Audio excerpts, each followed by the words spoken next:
Aujourd'hui en compagnie de Paul Couturiot pour son livre Les disparus de la Cour d'Or aux éditions Terre de France et en compagnie de Philippe Brunella, le directeur du musée de la Cour d'Or de Metz Métropole, que je tiens à remercier tout de suite pour son accueil parce que vraiment vous avez joué le jeu et merci beaucoup. Paul, pour quelle raison on est justement dans ce musée et ça nous donne l'occasion de parler un peu de l'intrigue du roman? Alors on est dans ce musée parce que mon nouveau roman s'intitule Les disparus de la Cour d'Or et que nous sommes au musée de la Cour d'Or. Le roman Les disparus, si on pense un peu aux disparus de Saint-Agile, on s'imagine que ce sont des personnes qui ont disparu, alors pas du tout. Ici ce sont des documents précieux, des documents qui auraient été détruits la nuit du 31 août au 1er septembre 1944 par les Allemands au moment où ils évacuent la ville, et l'ordre aurait été donné de détruire des caisses renfermant des ouvrages vraiment très précieux. Et là peut-être que toi tu peux dire un mot sur ces ouvrages, sur cet épisode. Oui, il se trouve que le musée de la Cour d'Or est établi en 1840 en étant adossé à la bibliothèque municipale. Et c'est la bibliothèque municipale qui conserve les manuscrits, les ouvrages anciens, qu'on appelle incunables, peu importe. Et tous ces ouvrages, au moment où éclate la Deuxième Guerre mondiale, sont mis en caisse et vont vagabonder un petit peu. Ces ouvrages sont, à la fin de 1944, comme l'a dit Paul, entre les mains des Allemands, quelque part. Et ce quelque part fait penser aux lieux que sont les forts qui dominent Metz sur les monts du Saint-Quentin, et un ordre de détruire des éléments, des archives allemandes aurait été mal compris et aurait conduit à la destruction de ces livres, de ces manuscrits. Et je crois, Paul, que c'est ce qui t'a fait... c'est le point de départ de l'intrigue fort bien menée que tu as ensuite composée et écrite. Voilà. Moi je reste juste un petit peu avec vous Philippe, parce que justement Paul vient avec l'idée de l'intrigue, c'est quand même assez enthousiasmant, parce que c'est au-delà du regard du conservateur, ça devient quelque chose qui relance un peu toute l'histoire du musée finalement, non? Absolument, c'est quelque chose qui relance l'histoire du musée et l'histoire double du musée finalement.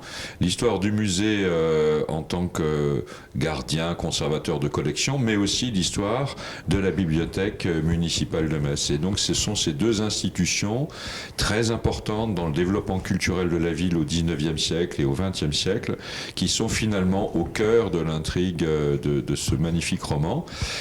Ça relance aussi cette question... Et alors là, je salue évidemment l'audace et la capacité des romanciers à s'extraire, tout en partant du monde réel et des éléments factuels, historiques, pour ensuite nous emmener dans une pérégrination, nous emmener dans un cheminement vers un ailleurs, que les historiens n'osent pas écrire, et heureusement finalement. Et donc de ce point de vue, le roman de Paul va nous emmener, alors ça aussi, je ne sais pas jusqu'où on peut aller de dévoiler l'intrigue, en tout cas sachez qu'il y a deux périodes, Paul en parlera beaucoup mieux que moi. C'est bien, j'ai pas à travailler, vous me faites tout le travail, c'est formidable. Et il y a deux périodes, une période contemporaine et une période qui se situe au moment de cette Seconde Guerre mondiale, très complexe pour les habitants de Metz.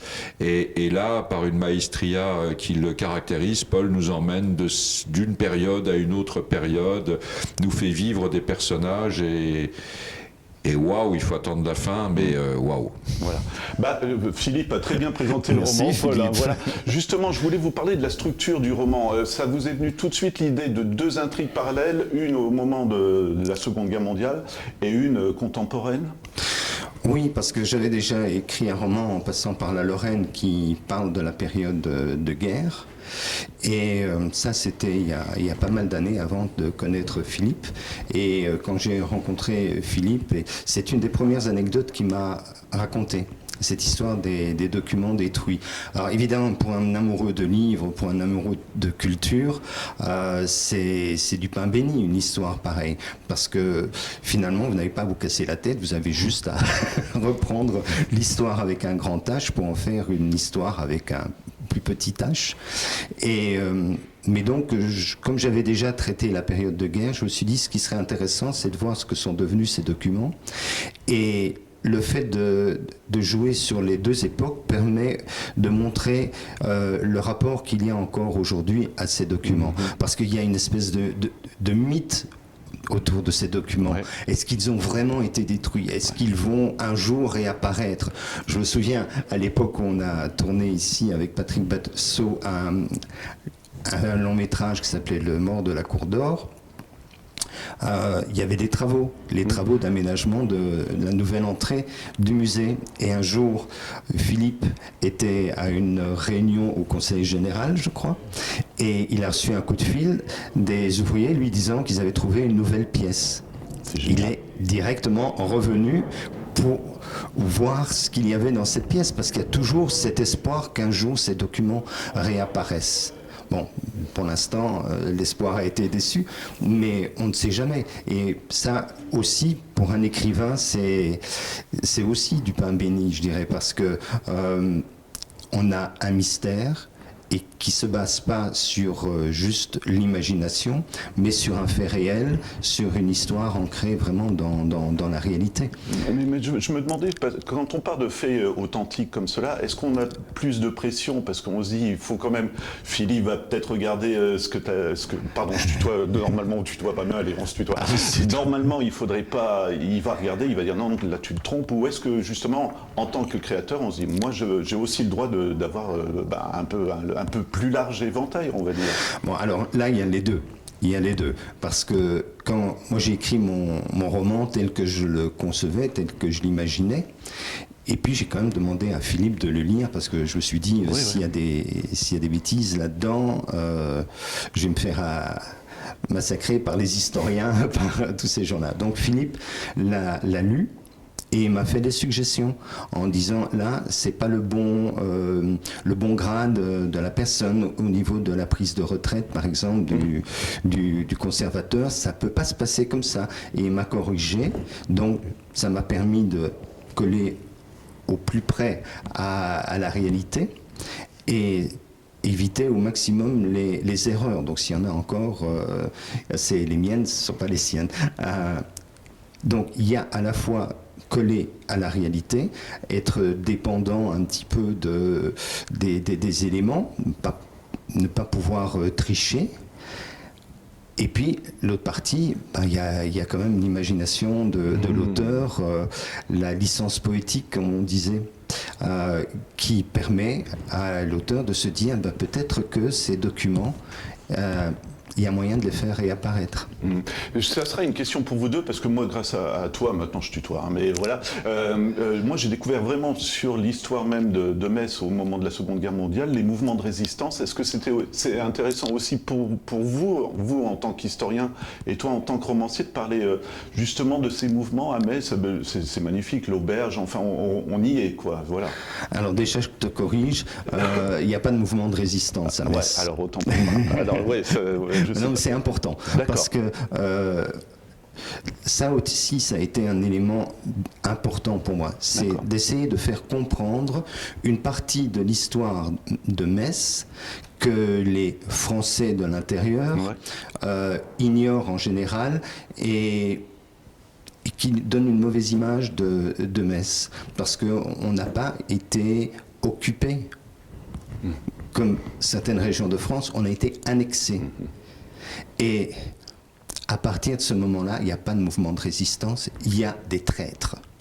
Et c'est pas du tout le même régime qui est réservé aux uns et aux autres, même si les deux subissent de très mauvais moments, mais c'est pas du tout la même chose. Donc c'est important ici mettre sur pied un réseau de passeurs ou créer un réseau comme Jean Burgère l'a fait avec le réseau Mario, c'est prendre des risques encore plus grands qu'en France. Et tout ça, ça m'a donné l'occasion de montrer le quotidien des Messins qui étaient peut-être considérés comme allemands par l'occupant, mais qui eux restaient profondément français et qui revendiquaient. Et au lendemain de la guerre, il y avait ce regard négatif sur ces Allemands de l'Est. Non, les Messins, bon, il y en a eu comme partout, comme en France, il y a eu des collaborateurs, évidemment. Il y a eu des collaborateurs comme partout, mais il y a eu aussi une majorité de gens qui résistaient simplement, par exemple, par le port du béret basque. Voilà. Tu veux peut-être ajouter quelque chose, me corriger? Sûrement pas corrigé, simplement dire que je me suis plus attaché à la crédibilité de la période contemporaine. Parce que pour ce qui est de la Seconde Guerre mondiale, c'était beaucoup plus compliqué de te faire des suggestions et d'intervenir. Parce que ce que j'ai compris à la lecture de la première mouture, c'est que il y avait une articulation entre les personnages, les lieux, les circonstances, etc., qui était véritablement l'ossature du roman. Et la vérité historique ultra détaillée importait peu. Parce que de toute façon, ce qui est importé et qui me semble particulièrement bien traduit, c'est tout simplement l'ambiance, ce que tu viens d'évoquer, du statut bien particulier des Messins et des Mosellans pendant la Seconde Guerre mondiale, avec cette réannexion de facto. Hitler considérant le traité de Versailles comme nul et non avenu, le traité de Versailles annulant l'annexion du traité de Francfort, on est redevenu instantanément allemand, avec un examen bien particulier par les nazis de certains de nos compatriotes messins. Et cet aspect-là, ce pan de l'histoire singulière de la Moselle et de Metz me semblait suffisamment magistralement traité pour qu'il n'y ait pas une virgule à modifier. Et il y a en effet ces ambiances d'auberges, etc., qui sont tout à fait intéressantes. Et puis, il faut aussi que je précise que je ne suis pas un historien spécialisé de la Seconde Guerre mondiale en Moselle et à Metz en particulier. J'ai quelques notions. Voilà. C'est la période contemporaine qui me semblait devoir être la plus crédible possible. En effet, en suggérant à Paul un certain nombre d'adaptations pour que rien ne puisse entacher finalement le discours romanesque, et c'est ça qui compte. C'est le style, c'est les personnages, c'est les caractères de ces personnages, c'est leur comportement, c'est les lieux qu'ils fréquentent, c'est leur questionnement, c'est leur questionnement et leurs ambitions pour certaines ou certains, etc. Voilà. Je me suis livré à cet exercice et c'était la première fois, et je t'en remercie, cher Paul, avec beaucoup de délectation. D'abord, l'immense privilège de lire un manuscrit. C'est quand même pas donné à tout le monde et au quotidien, et je ne suis ni éditeur ni dans la presse ou je ne sais quoi, et donc ça a été un vrai bonheur, et j'ai gardé, et je garde encore la discrétion nécessaire sur le parcours romanesque. Voilà. Moi, Paul, si je rentre dans la cuisine du romancier, donc il y a deux intrigues, comme on l'a dit, comment tu as abordé ça? Est-ce que tu as écrit d'abord une première histoire et ensuite tu dis j'intercalerai avec l'autre, ou est-ce que tu as suivi la progression dramatique du roman comme on le découvre? Bonne question. Non, j'ai suivi la progression dramatique comme on le découvre. Pour moi, ça avait un côté un peu excitant aussi de passer d'une époque à l'autre et puis de chaque fois faire le lien, retrouver l'endroit où je m'étais arrêté, repartir, etc. Mais en même temps, c'est pas comme si on écrit deux romans. Parce qu'il y a deux époques dans le roman, c'est pas comme si on écrit deux romans. C'est vraiment un seul roman, et donc il est important qu'il y ait un écho entre la période de guerre et la période actuelle. Et ça, je ne pouvais l'avoir qu'en suivant une logique narrative dans mon écriture aussi. Est-ce que tu serais d'accord avec moi pour dire que pour les deux intrigues, un des thèmes les plus importants, c'est la transmission? Parce que moi, j'ai trouvé intéressant que pour la Seconde Guerre mondiale, chacun écrit un journal, donc on sait très bien que ça sera destiné à quelqu'un qui le lira plus tard. Et par rapport à Michel, on en parlera tout à l'heure, justement, le conservateur qui prend sa retraite, et Gabriella qui est un peu, ça va être un vilain mot, mais un peu arriviste au départ, mais qui veut aussi apprendre de Michel, et tout ça c'est fait avec douceur, je dirais, quoi. Il y a une phrase de Winston Churchill qui m'a toujours beaucoup marqué, c'est quand il a été question au moment de la guerre de réduire les subsides de la culture, il a répondu, mais alors pourquoi on se bat? Et je trouve que c'est vrai. Alors c'est pas une question de se battre, mais la culture est vraiment un élément très important pour moi. Et donc la transmission aussi bien d'un patrimoine que de légendes, que de plein d'éléments. Tout ce qui a trait à la culture, moi, me passionne. Depuis que je suis tout petit, je suis un lecteur qui dévore, et je ne concevrais pas qu'on perde des pans de culture. Donc ça me fait mal de me dire qu'on les retrouvera jamais. Donc c'est pour ça que dans mon roman, j'imagine que peut-être on les retrouve. Et de façon habile en plus. On peut parler de Michel, justement, je le trouve très émouvant, parce que c'est quelqu'un, et on parlera du fantastique, parce que j'allais dire c'est quelqu'un de hanté, mais dans tous les sens du terme. Est-ce que vous seriez d'accord aussi? Tu serais d'accord? Oui.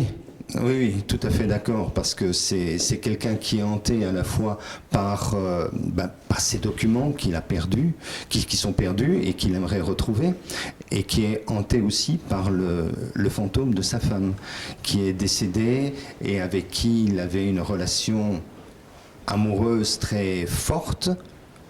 En tout cas, c'est l'image qu'il donne. Après, les choses sont toujours un peu plus complexes, puisqu'on aura un autre regard qui est le regard de sa fille. Et donc, il y a des nuances, mais ça, je crois que c'est la vie. Il y a toujours des nuances dans les rapports, et ce qu'on ressent soi-même n'est pas forcément ce que l'autre va ressentir. Et donc, oui, il y a un côté fantastique, tu disais, dans le sens où, pour lui, il ne peut pas vivre sans ses passions. Ses passions, c'est la ville de Metz, les documents qui ont disparu, toute l'histoire de Metz et sa femme. Et comme il ne peut pas vivre avec elle, il voit son fantôme. Il lui parle, ils échangent. Alors on n'est pas dans du fantastique à la Edgar Allan Poe, pas du tout. Non, c'est vraiment, il est conscient que c'est une production de son esprit. Mais je crois que c'est ce qui l'aide à tenir le coup et à aller de l'avant. Parce que même s'il n'a pas aimé sa femme comme sa fille aurait voulu, même si les relations étaient plus subtiles que l'image que lui en donne, il y avait une relation quand même très forte. Et vivre sans elle, ça ne lui était pas possible.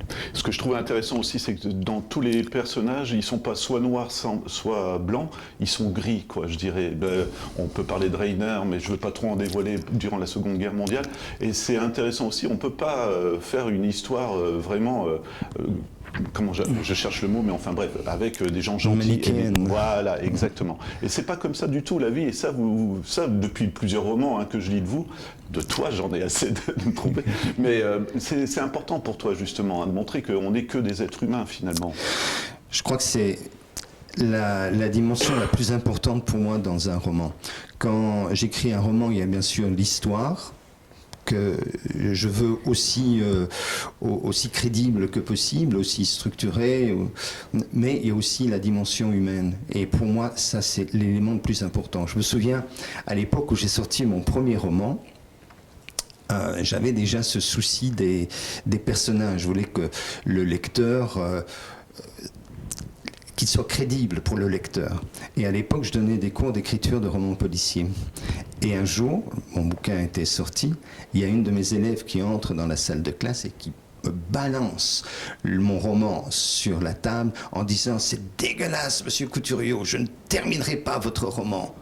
Je la regarde et je lui dis, mais qu'est-ce qui s'est passé? Oui, au tiers du roman, là, à la page, je ne sais plus combien, vous avez tué tel personnage. Et moi, je l'aime, ce personnage. Et là, je me suis dit, j'ai vraiment atteint mon objectif. Ouais. Alors, j'espère que tous les lecteurs ressentent les choses, peut-être pas avec autant de ferveur, mais qu'il y ait cette sensation que les personnages, on y croit, on s'y attache, on les déteste, on les aime, et pour ça, on ne peut pas mettre des pions sur un échiquier qui fait avancer une intrigue. On a besoin de gens qui ont, comme chacun d'entre nous, je crois, des qualités et des défauts. Voilà. Philippe, moi, ça sera une de mes dernières questions, mais alors vous allez peut-être m'en vouloir. Hein. J'ai eu le plaisir de tourner des émissions ici, et je demandais toujours aux personnes qui présentaient si tu trouves un petit détail, quelque chose que personne ne voit quand ils visitent sur un tableau ou des choses comme ça. Et j'ai pensé à ça en lisant le roman de Paul, avec ces fameuses archives qui ont disparu. Ça doit être un grand mystère pour vous, c'est pas une frustration, mais on a envie de savoir. On se dit, mince, il y a encore quelque chose à découvrir ici. Même la pièce qui a été découverte, quoi. Moi, je me permettais de me mettre à votre place, j'aurais eu les poils, je me disais, mince, il y a encore des choses à découvrir. C'est une attente, ça, aussi, ou pas? Alors, c'est sans doute l'un des carburants.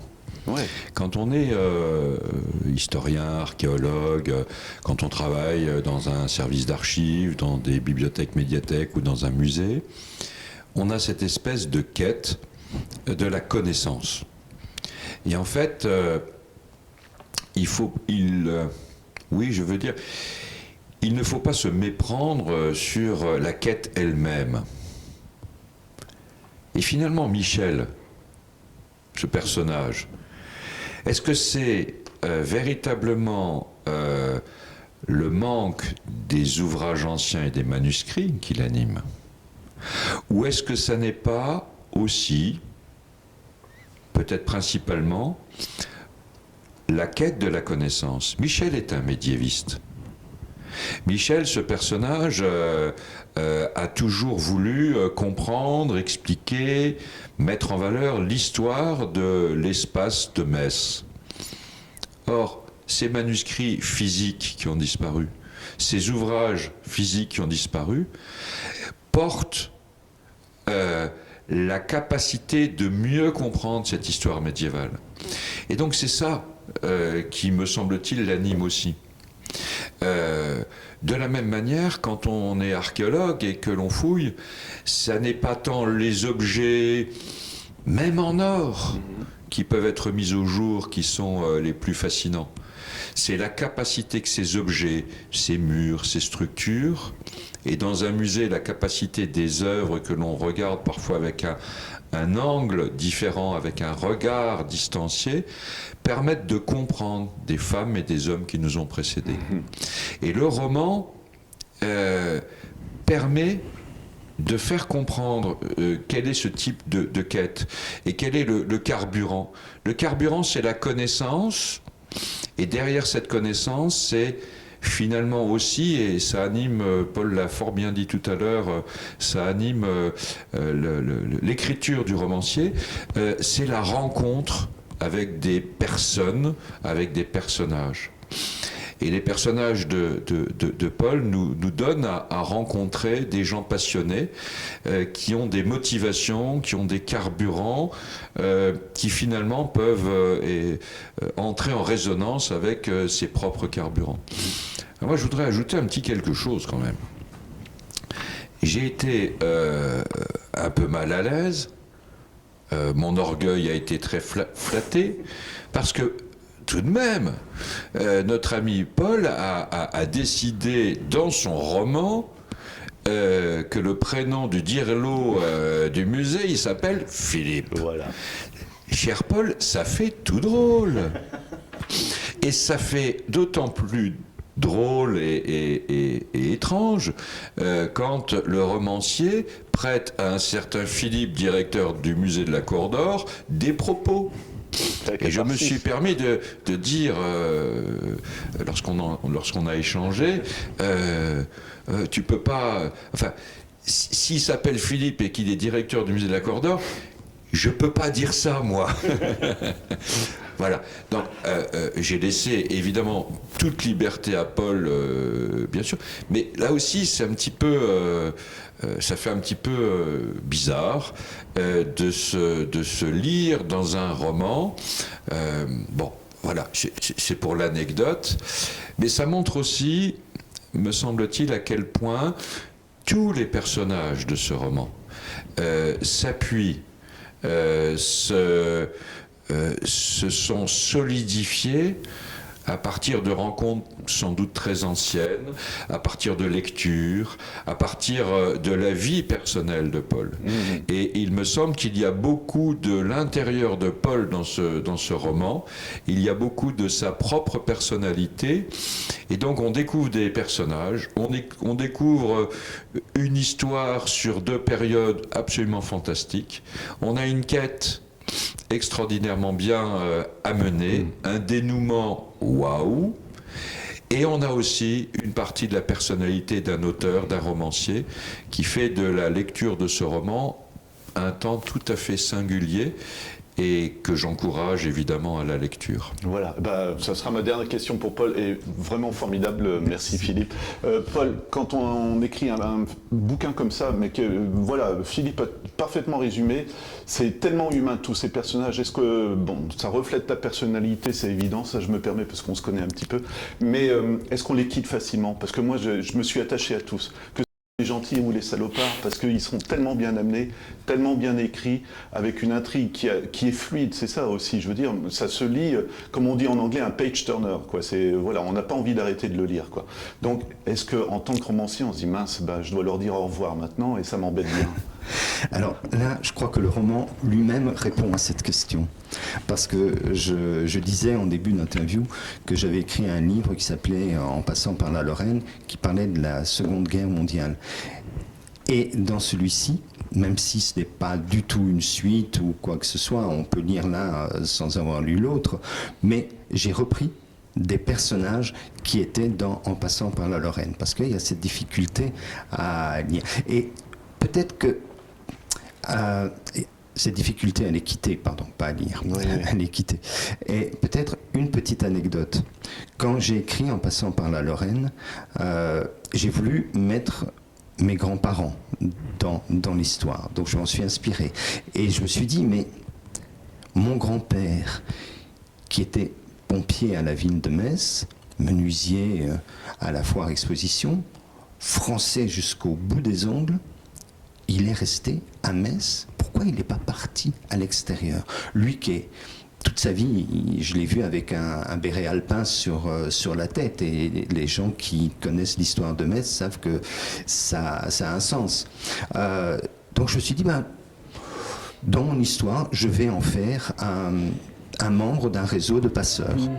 Il est resté pour aider les gens. J'écris ça en me disant, voilà, j'adorais mon grand-père, j'invente, je lui donne un rôle de héros. Et figure-toi que lorsque je suis venu signer ce roman au Salon du Livre de Metz, il y a un vieux monsieur qui était voisin de mes grands-parents qui vient me voir au salon et qui me dit, j'ai lu ton bouquin, alors le Paul, parce que mon grand-père s'appelait Paul aussi, alors le Paul, il a fini par te raconter son histoire. Je dis, son histoire, je vois pas de quoi tu parles. Il dit, mais t'as pas pu l'inventer, ça. Évidemment que ton grand-père, il faisait partie d'un réseau de passeurs. Il en a jamais parlé à personne. Ça, c'était son truc. Il voulait pas en parler. Il voulait pas se faire mousser. Mais oui, il a fait partie. Et là, je me suis dit, la réalité dépasse la fiction, mais en l'occurrence, la fiction dépasse la réalité. Parce qu'elle m'a mis en prise avec des éléments de mon histoire familiale. Voilà. De l'importance, encore une fois, des romanciers ou tous les artistes, parce que justement, il y a l'aspect historique, mais il y a aussi l'aspect l'aspect créatif qui permet aussi d'éveiller la curiosité. Moi, je me dis toujours, quand j'ai lu ton roman, j'irais bien dans les endroits que tu évoques. L'auberge, je ne sais pas s'il existe, mais j'irais bien traîner par là. Le musée de la Corde d'Or, c'est pas la peine, parce qu'il y a un secret aussi. Faut pas, on va peut-être pas en parler, mais moi, j'ai envie d'aller gratter quelque part, en tout cas dans une certaine pièce, pour voir si c'est vrai ou pas. Mais voilà, je te remercie et je veux juste terminer en rappelant le titre de ton roman, donc Paul Couturiot pour les disparus de la Cour d'Or aux éditions Terre de France. Et vous remercier aussi Philippe de votre accueil. Encore une fois, je le dis toujours, mais à chaque fois que je suis venu ici, c'était un régal. Et quand vous voulez, je reviens. J'envoie un petit message comme ça. Merci beaucoup à vous. Merci Romain.